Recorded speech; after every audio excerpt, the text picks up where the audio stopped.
Yep. Okay, that did not immediately start recording. That worked.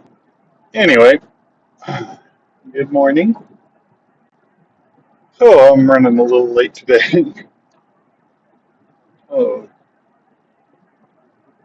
but it'll be fine. Oh, I had a very busy weekend. I did. Uh, Last week was, I found some, sorry, traffic. Last week I found a microphone that I can connect to my cell phone for a pretty good sale, and ordered that, so that'll be in on Saturday. So you'll have to deal with crackly mic for another week, but then that one should have like active background noise cancellation, which will help, and should just be higher quality in general. We will see what happens. Either way, it was a pretty cheap Bluetooth mic, so I'm not gonna be overly concerned if it doesn't work 100%, but it's supposed to work pretty good for recording on your phone. So we'll see. Hopefully it'll make the quality of this whole thing a little bit better. And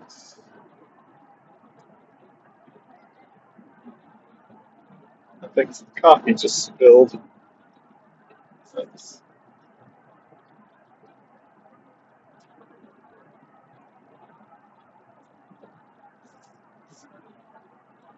Oh, this has been a busy day, and it's only 8:30 in the morning. Oh, I did have an idea to talk about yesterday. Oh yeah, I got the wood to build a planter I was thinking about. I don't know if I talked about that on the podcast. I think I might have mentioned it, but I had an idea to build a planter out of old fence boards. But mostly because wood is expensive, and just some 1x6s would be, uh, they're like several dollars each. And it's not a ton of money, but I thought, probably about $30 versus I can get a few fence boards, which are a little bit slimmer version of that, from my dad for free. And then also, those have a much better kind of rustic look to them because they're weathered and old. And I'm not really too worried about long lasting, uh, how long lasting this planter is going to be, since it'll mainly just be for flowers while we're living in our current apartment.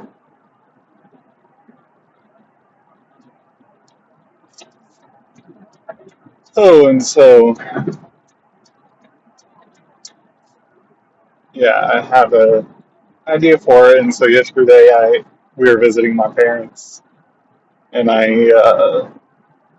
got the fence boards from them and cut them up into 16 2-foot pieces and 16 1-foot pieces. And I think if I did my math right, that should just be enough to make a 2-foot by 2-foot by 1-foot, uh, roughly. planter. So yeah, I'm gonna do 8 2-foot pieces. So the pieces are about 6 inches wide, and I'm gonna do 8 2-foot pieces to make the bottom by putting the 2 layers of 4 pieces uh, perpendicular so that it creates like a little mat of them. I'm going to nail those together, and then I'm going to uh, get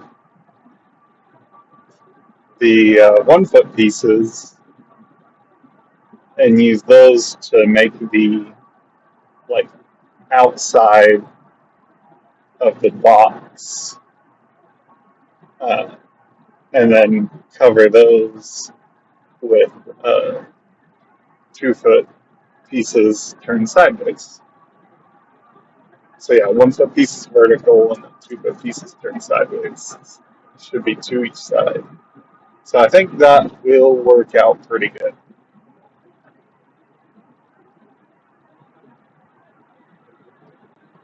And I didn't do the measurements exact because I was kind of wanting to trim them a little so that if I wanted, I could make the inside a little smaller than the outsides to kind of fit them together better. But I had an idea to kind of overlap on one side, and so it's like a each side is each side has one end to the back side of the previous sides, and which is a bad way of describing it, but pretty much like a spiral. So I was going to do that on the sides with the 2-foot pieces. Ooh. And then use the 1-foot pieces on the inside of that to kind of support the structure of it. I think it'll work pretty good. I need to make sure that I have the right size of nails, though, because they're a little thinner than well, I think they're about 5/8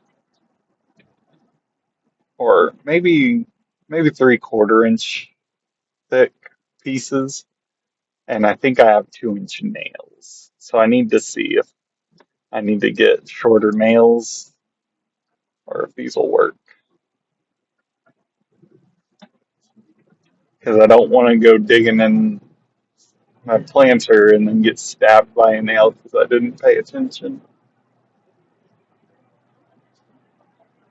But most of the pieces should be able to use the 2-inch nails, and it'd probably be even better for a few of the pieces. But then there are a couple areas where the nails would stick out into the planter if they're too long. So I need to make sure those aren't too long. But I don't know when I'm going to start that, whether I want to start that on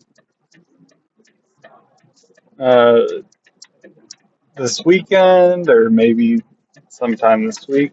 I still haven't continued my work on painting the large miniature I got, and I have to paint it as I put it together, so I really want to get that done. So I might actually prioritize that first, but we'll see.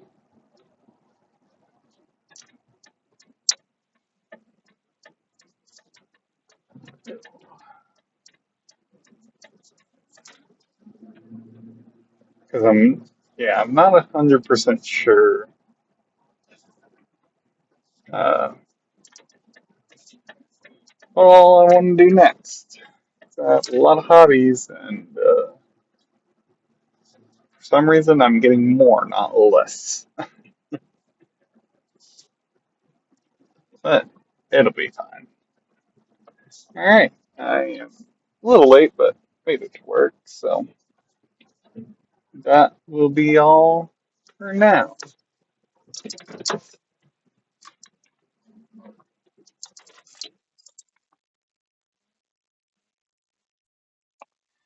Oh, alrighty, welcome back. Was a oh busy start to the morning and a busy morning.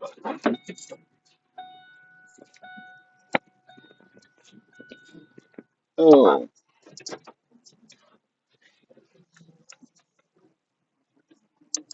I will definitely have something to talk about. Oh, I'm just very tired. Oh, we had a very long morning already, but we're getting there. Oh,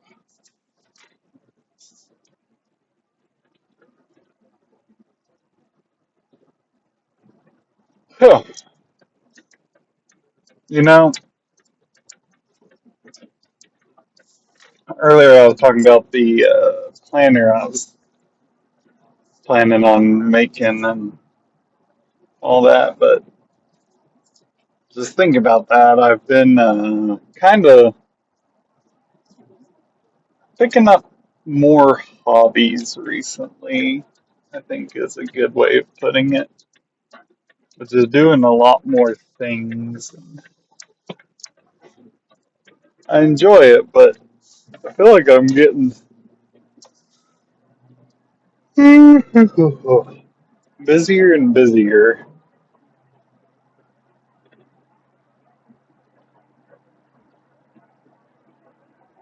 and not really getting that much more done. But I think I feel like I've been getting busier just because I've given myself more projects to do. And so I have an easier way of kind of tracking how I use my time, or at least kind of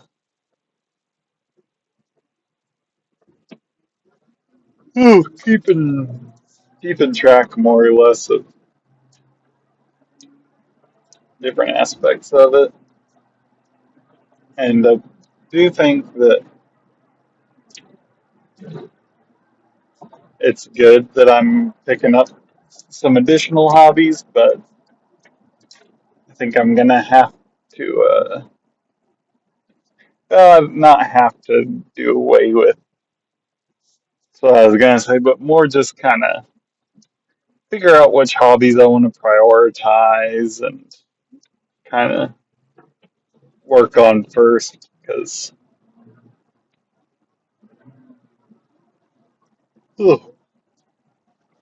some of them are really fun and I enjoy working on them a lot. Others I'm just kind of trying out. Some are easier with a lower barrier of entry. Others I need a little more time and effort to get into them. So kind of all what I have going on right now is, I'm starting to trying to start a YouTube channel somewhat, I guess. Having a podcast is one of them, but this is a very simple and very kind of easy thing to do because I'm just recording these as I go home, and then this takes about, probably about 10 minutes of my time after I get home from work every day because I have to transfer the files and then set up the combine the picture and audio into a video and hit render and then wait about 2 hours for it to render and then after it's rendered, upload it. But I want to learn more about editing and I want to create more videos. And I'm kind of thinking whether I need to create a separate channel for the podcast because I know that that's something. Just because podcasts aren't as well received widely as your average video, so yeah, having a separate channel for it might kind of be better for my videos if I want to get them promoted as much as I can. But I'm not sure because I kind of want to just keep up doing what I'm doing and not have to change everything, which I'd have to change the email because I want to use the uh, same email for everything, and then I'd have to like add a second email for the channel, and use that for primary so that I could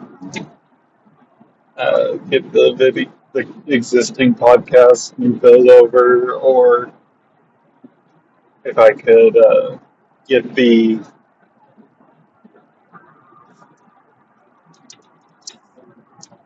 channel, maybe I could just rename it. I don't know how the whole thing works, if you can have multiple channels or what. But I'd like to keep the podcast like somewhat separated, but I don't know if there's an easy way to do that. But I also, the podcast would be a lot easier to continue uploading often compared to more traditional videos of projects or games. But yeah, the thing I want to do is kind of get, because I have gaming, as far as my hobbies go, like making the podcast is a bit of a hobby, but it's not one I'm really struggling to get organized as much. So the other ones, I like kind of doing some building stuff. I don't do it often, but I do like, kind of creating things with my hands and, making a planter or a table or something. I haven't got a chance to do much of it. I think I'm gonna try starting to do that. Some I want to make. I've already talked about a table for wargaming. I want to do that still, and then I've had a couple other ideas. Nothing too firm of just different projects there, but then uh, painting my miniatures is something I have a lot of fun with. It just takes a lot of time, and it just isn't something I can easily just set up and do. It takes a little bit of forethought and set up some lights and cameras, and then if I want to record it, at least some lights and a camera, and then figuring out how it'll work with getting it set up. But if I just record kind of interim steps for now, that could be easier. I think that's just something that takes a little more time to set up, and I want to. And then, yeah, if I do the steps kind of one at a time and just show the end result, it still requires a lot of time to paint. Although I do want to do that, this takes away time I could be spending time with my family because I can't just get out the paints around my 2-year old. She'll probably spill them or something. So, anyway, that's all the time we got for now. So, we'll continue this later. Okay, we're back. I think I just needed food because I missed breakfast this morning, and after eating, I feel a whole lot more energetic. So, I may have just been very low on energy because I didn't have enough food, which I can forget happens. I said I always get real quiet and kind of tired and don't feel like doing anything when I get hungry. So that's probably what was happening. I know that I keep going over that curb. I almost never hit that curb until like a week ago. Then I've gone over it like once a day since then. Excuse me. But yeah, I used to get real, like, I would feel hungry in my stomach and I'd get a little hangry. Not bad, but just a little more irritable when I was hungry. But that kind of stopped. And I stopped feeling like hungry so much in my stomach. And I started just getting tired when I didn't have food. I don't know why that started happening. It's kind of weird that just like I feel like it was like 5 years ago I just started getting tired instead of hungry. But I don't know. Oh, the microphone I ordered, I was talking about earlier, that'll help with background noise, but also it has two separate microphones. So I could probably start, uh, if my wife wants to, doing a joint podcast with her while we travel. I think that'd be fun. Might be something a little more interesting. Having two people on does tend to be more interesting than one because there's only so many monologues you can do. I do kind of want to try. I was talking about trying to just do like long-winded kind of tangents, but I've had a harder time getting those started just because I don't know where to start. I know it won't end up mattering where I start, but I just kind of forget where to start. But I guess I could just start with the first thing I see. The only problem with that would be that I usually see the same things every day since I'm going just to and from the same place. So it's kind of hard to get started on a tangent about something when you don't have any ideas, and so you look for the first thing you see, but then you only have so many things to choose from, and then after like 20 or 30 episodes of doing that, I would probably run out of things to pick from, at least right when I'm leaving the house or the office, since those are the two places I leave. But this is working pretty good, just going off on a tangent about going off on tangents. And now I'm kind of circling back on myself. It feels like it might be falling apart, but I don't think it is too much because I can go off on tangents about a lot of different things. And right now I'm just talking about, the different things in and around the road as I travel to and from the office. And there's actually quite a few things, and it's different every day because there's cars that drive by, there's trucks, and whether it's work trucks or work pickup trucks with just different equipment on the back, semi trailers, or something else like that. I feel like there is a pretty wide variety of things that I see every day going to and from the office. I wonder if it's more or less than there used to be. I'm sure it's probably more because things kind of divulge as time goes on, following entropy a little bit, which just tends to happen. But I was thinking, like 400 years ago, this was just an empty plain where I am now. And we were pretty close to a river, so there were probably some Native American tribes around here. But seeing as there, as far as I know on the historical record, there is not record of any permanent settlement in this area predating modern settlements. So it was probably just grass as far as you could see. There's grass and trees and a couple of different plants probably, but same 40 or 50 plants over and over. Although even individual plants of the same species are each unique, so it'd still be interesting to look at.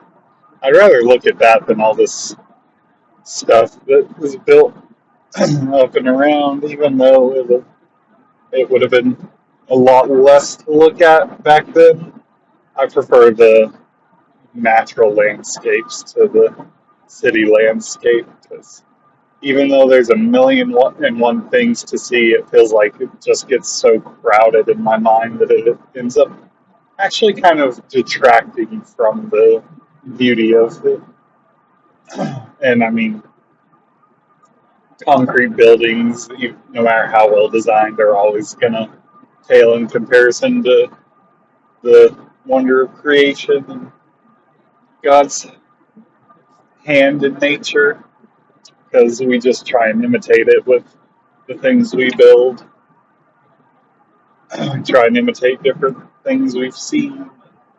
It ends up just not really appearing as good as we want it to, I feel like, because there's always an attempt to make buildings more natural in shape and appearance, and that's what a lot of beautification is in different ways. And adding curves is nice for buildings. It kind of gives them a more appealing visual presence, but it never is quite enough to forget just kind of how large and plain buildings can get. Even when you have like a mural or something, that is much more beautiful and being an art piece, but it's still kind of a flat plane. And each individual blade of grass, when you get down and look at it, has so much more complexity to it than any wall of a building ever could. There are millions of blades of grass just in my field of view now, I'm sure, although they're hard to see individually. Each plant is so unique that if you really wanted to, you could just look at them forever and be entertained. That reminds me of a saying that don't, I think it was actually from the Aragon books, kind of a somewhat philosophical saying, but it goes something along the lines of if you studied a single grain of sand for long enough, you would be able to tell everything about the laws and rules of nature that go on in the rest of the world. And that's something I kind of connected with a little bit just because, or not a little bit, a lot, because I do enjoy travel and seeing new places, and I love the beauty of nature that's out there, not at home. But I've not been overly obsessed with seeing all the places in the world like some people are. And I know several people who just were obsessed with travel and wanted to go everywhere and see everything and kind of used the ability of themselves to go travel and the places they had traveled as a way to kind of feel superior, and they treat it as if those who have not traveled are less cultured and therefore just less intelligent about the world than people who have gone out there.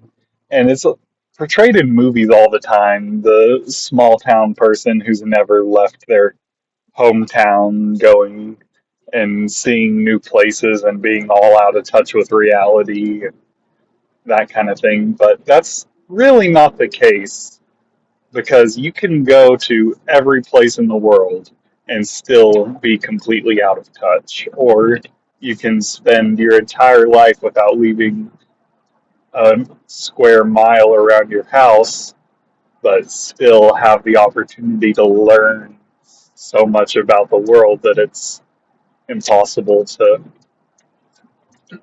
not have a wider understanding even when you see something that's brand new. Just having some building blocks like Legos. If you had enough Legos, you could understand a lot of things about structural integrity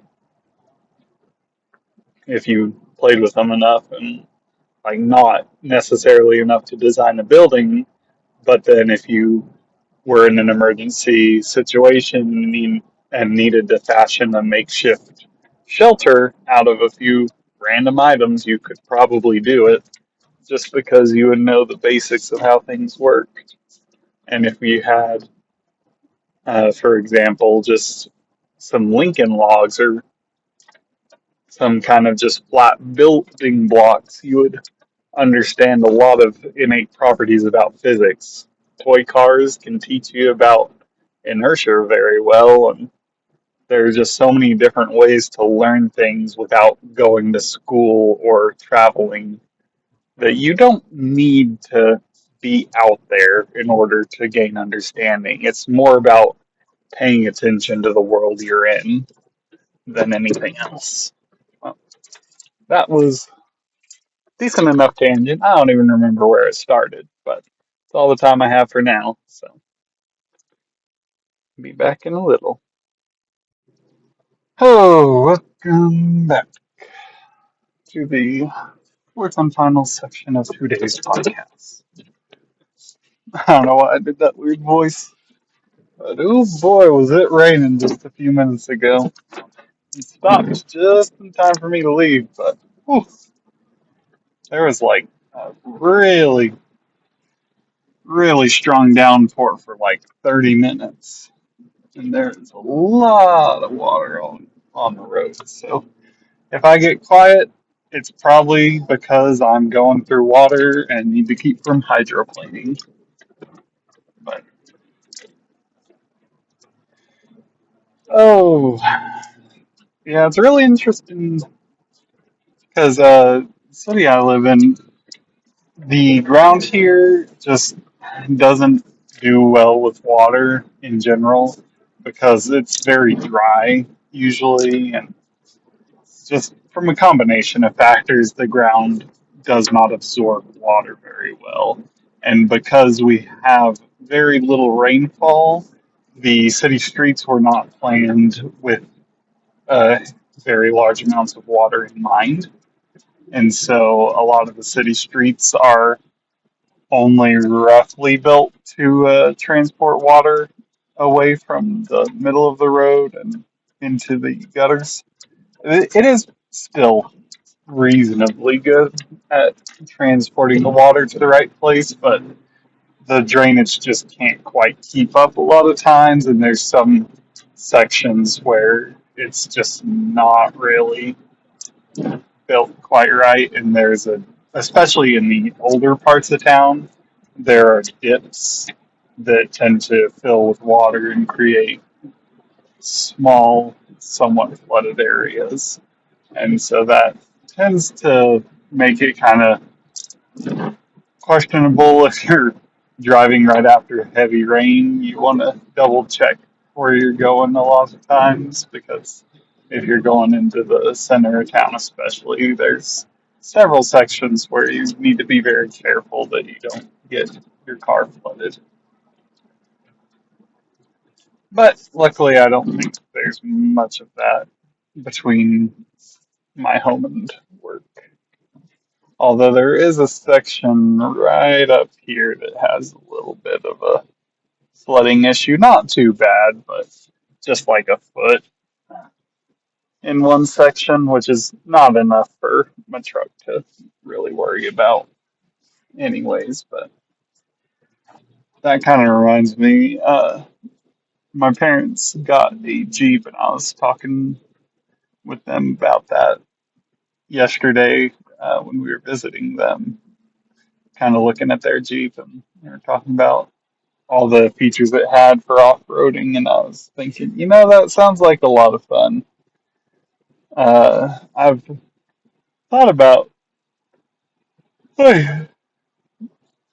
stuff like that would be pretty fun, but at the same time, it's kind of like, it is something you would do so rarely. I don't know if it's worth it to get an entire vehicle just for the purpose of off-roading or spending thousands of dollars upgrading an existing vehicle. But I don't know, it could be. It really just depends on kind of where you're at.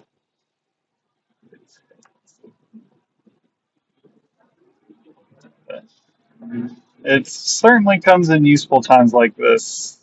I've seen people with off-roading vehicles with a snorkel, which is a tube attached to the air intake. Oh, looks like a couple people got into a small accident. Not bad, but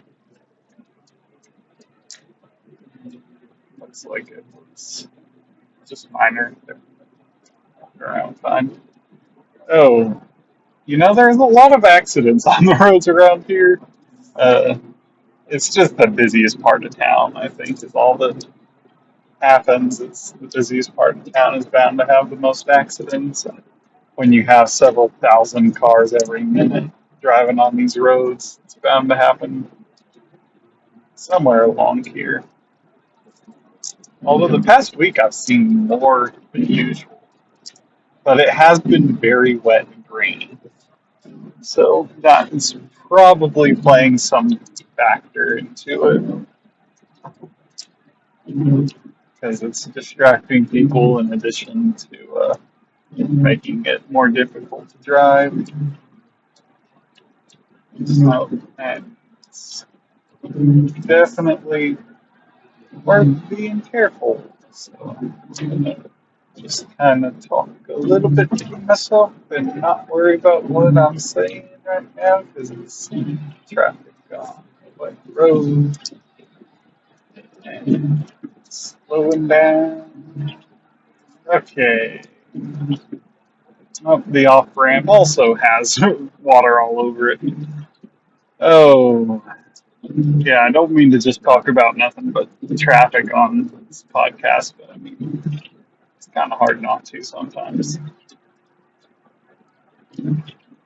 But I was thinking about how, yellow, there is a bit of, I remember hearing about like some color science, and I don't know if it's true or not, and if it is true, how big of a thing it actually is versus what it's portrayed to be.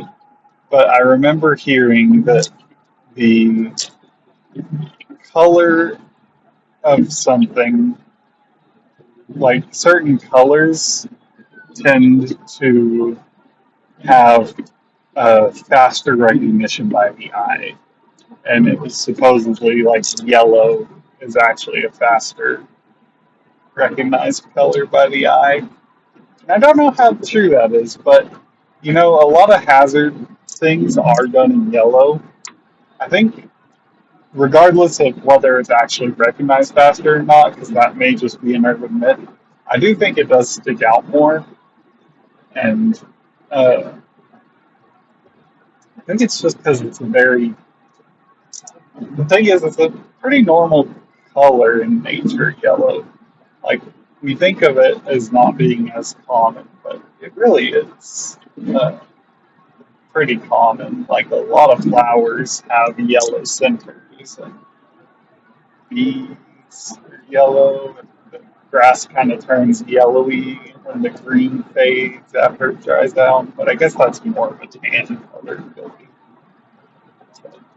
I think that it's interesting how many unnatural colors we've added into our everyday lives and how different it is having all these very bright colors when it's not something that is really designed for. Because my wife and I were talking about how when you look at food, a lot of times, like things that are meant to appeal to kids, like candy and more unhealthy foods, actually tend to have a much brighter coloration, whereas a lot of uh, healthier options have kind of muted or dull tones.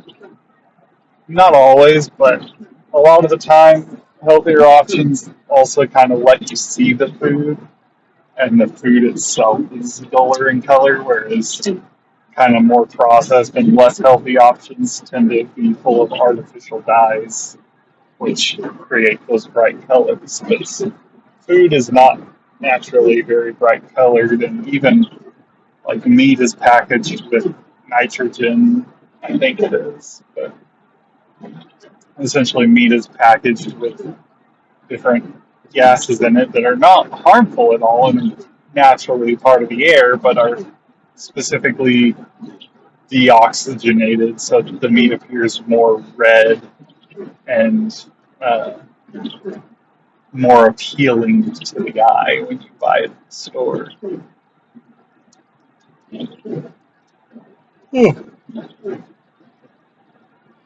But I tend to like the more natural look on a lot of these things. I know that there's some more natural, like buffalo meats in a certain section. I really like buffalo meat. I don't get it very often just because it's expensive, but I know it's a lot healthier than beef, uh, and it's it tastes a lot better in my opinion. Like not a ton better, but it tastes pretty good. But that might just be because the there's not really factory farming for bison, so it's all natural grass fed bison. There's not any factory farmed bison really, and that I think is probably why it tastes so much better than your average beef. But I really like it. There's this one place in town that that you can go and get burgers, and sometimes they have game meat or uh, other rare forms of meat. And I haven't. We don't go very often. The only times I've gone, they haven't had any of their rare meat, but they do almost always have bison and buffalo meat. So I have had that on their burgers, and they are really good with that on them. I don't know what it is exactly, but it's just very good. I even prefer it to that Wagyu beef, which I know a lot of people like, but to me, is I've only had it on like a burger a couple of times, and that's pretty much it. I haven't had it extensively, but it's good and better than normal beef, but it's not as good as buffalo in my opinion. But I also just really like the buffalo more, as an animal in general. Anyways, that's all the time we have for today. So thank you for listening, and I'll see you next time.